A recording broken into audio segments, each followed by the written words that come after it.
I really like telling stories, and costume design is really about showing a character who they are, helping to create an image and a picture, and tell the story that the author or writer, whoever the creator of the story is. And I'm part of that creative process. When I was little, I really loved clothing and history and looking at portraits of people from the past and learning about how things were done over time in terms of weaving cloth, what resources they had, how they made their armor, their jewelry, everything about that I love to learn. And so I knew that I loved movies and costumes, but I didn't think there was a realistic way for me to make a living doing that. So when I went to college, I didn't know what I wanted to do, but then I fell into the theater arts department and they took me in and I started learning all about costumes, and that was it. That's how I ended up doing it. From then on out, I was a costume designer.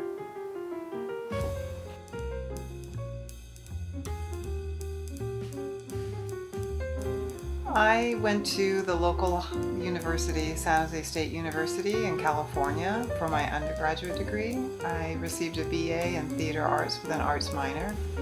And then I decided after working for 2 years that I wanted to go to graduate school. So I went to NYU and I received an MFA from the Tisch School of the Arts, and it was a concentration on costume design for film, TV, and television. Well, in undergrad, I worked in the costume shop, and I had a well-rounded education in theater arts, and I had to do set design, costume design, lighting design, even had to act, which I'm not a front of camera person, but they had me do that as well. In the beginning, I worked as a stitcher at summer repertory theaters. I also learned on the job in the costume shop at the school. Once I was a stitcher, then I worked my way up to becoming a cutter, which is the person who makes the patterns for the costumes. So I basically always worked in costumes once I started going to school to undergraduate. When I came to New York City, I had jobs as a shopper for the big costume houses, especially the one that did Raymond Brothers Circus. I swatched fabrics for them, and then I was hired on as an assistant, and from there on out I was working as an assistant costume designer, and I was designing my own shows as well. Being a costume designer involves a lot of different skills. So you have to know about fabric and how to use them and what fabrics work for which look you want to do. You need to be able to shop for accessories, hair, hats, gloves, shoes. All of these elements come together to make a character. You could be shopping, you could be sketching and drawing, researching. There's a whole range of different skill sets that you need to have. I've designed for all kinds of shows. In graduate school, I designed dance costumes for several different companies. I did one opera. I did musicals in summer repertory theater. I also started doing small films. So I've done movies, I did a music video, then I started working in daytime TV. I had several jobs working for different TV shows, and I went to nighttime shows as well. I worked on a show called Della Ventura, and then also the last show that I started and did the first 3 seasons as an associate costume designer and as a costume designer was Law and Order Special Victims Unit. These are their stories. Working as a professional as a costume designer, after graduate school, I was interviewed and was accepted into the United Scenic Artists Local 829 union. So I had protections through the union and worked under their contract. So as I started working in film and TV, I would be working under their protection. As a costume designer, I would have a variety of things I would have to do. I'd read the script, I would break it down. I would look at what characters are in it, how many costume changes they would have, how many days does the production take place over. If it's television, sometimes the action happens in a week or in a month or in one day. In soap operas, several scripts are all in the same day, and a character may wear like 5 outfits in a day. Also, if there's special effects, like someone gets shot, or there's a fire, or they're climbing a mountain, or they get left out in the snow, then you would have to buy multiples of costumes, like so that you have enough duplicates that if as things get destroyed or worse for wear based on what the character is going through, then you have other costumes to back up so that you always have something to show. As a costume designer, you have fittings all the time on the clothing that you choose, or the costume that you're building from scratch. And you make sketches for theater productions. You generally sketch when it's a daytime or nighttime television show.